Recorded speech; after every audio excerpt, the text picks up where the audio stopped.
કે જીવનમાં છે ને અહીંયા કોઈ હાથ છોડે ને તો રસ્તો બદલી નાખજો સાહેબ,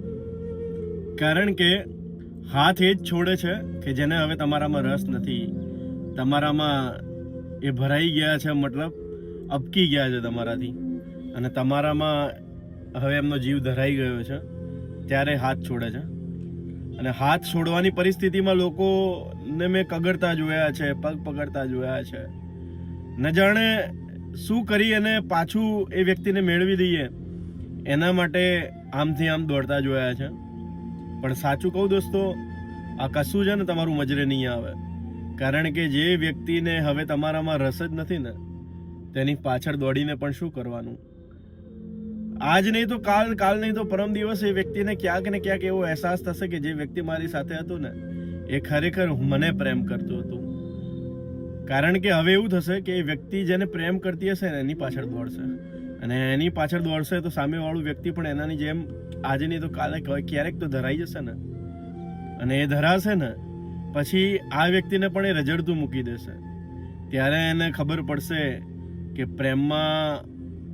કોઈનો હાથ છોડાઈ અને જ્યારે છોડી મૂકીએ ને તેનું દર્દ કેટલું હોય, ત્યારે એને ખબર પડશે કે કોઈને તૂટીને ચાહવાનું દર્દ કેટલું હોય, કોઈને તૂટીને ચાહીએ ને તો કેટલું દુઃખ થતું હોય. અત્યારે એને એટલે નથી ખબર પડતી કારણ કે સરળતાથી મળતી દરેક વસ્તુની અહીંયા કોઈ કદર નથી. એ પછી તમારી લાગણી હોય, તમારો પ્રેમ હોય કે ગમે તે વસ્તુ હોય, આ દુનિયાએ એની કદર કરી જ નથી. તમે જોજો, તમે કોઈક વ્યક્તિ માટે સતત ઉપલબ્ધ રહેશો ને તો એ વ્યક્તિને તમારી કદર નહીં હોય, કારણ કે એને તો એમ છે કે આ ક્યાં જવાનું. અને એની જ સામે કોઈ વ્યક્તિને માંગીને સમય લેશે ને અને એ વ્યક્તિ ક્યારેક ના પાડી દેશે ને તો એની વધારે કદર કરશે, કારણ કે એને ખબર છે કે માંગીને મળેલો ટાઈમ પણ આપતો નથી તો કેટલું મહત્વનું હશે એના માટે. એટલે ટૂંકમાં એટલું કહું ને કે કોઈ હાથ છોડાવે તો રસ્તો બદલી નાખવાનો અને ફરીથી એને ઓળખવાનો પણ ઇનકાર કરી દેવાનો,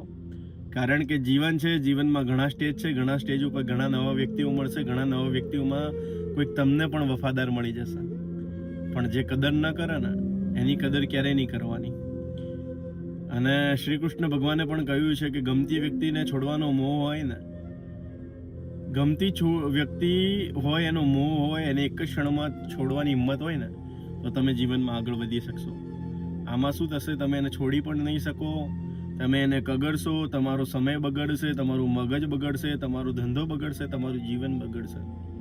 એના કરતાં પ્રેમથી બે હાથ જોડીને કહી દેવાનું, જીવનમાં સુખી રહેજો, હવે તમે તમારા રસ્તે, હું મારા રસ્તે. જીવનની લોકોના અનુભવ થોડાક મારી સમજણ પ્રમાણે તમને કહું છું, પછી તમારે માનવું ના માનવું તમારી વસ્તુ છે. પણ અહીંયા જેટલા લોકો મારી જોડે અનુભવ શેર કરતા હોય છે, જીવનના એમના કિસ્સાઓ કહેતા હોય છે, એના ઉપરથી તો મને એવું જ લાગે છે કે જીવનમાં છે ને કદર એની જ કરવી જે તમારી કદર કરતું હોય, સમય એને જ આપવો જે તમને સમય આપતું હોય, ઇજ્જત એની જ કરવી જે તમને ઇજ્જત આપતું હોય, પ્રેમ એને જ કરવો જેની તમને પ્રેમ આપતું હોય, અને લાગણી એને જ આપવી જે તમને લાગણી આપતું હોય. તો બીજું તો તમે મારા કરતાં પણ વધારે સમજદાર છો, વધારે કંઈ નહીં કહું, પણ આટલું સમજી જજો તો જીવનમાં ક્યારેય દુઃખી નહીં થાવ.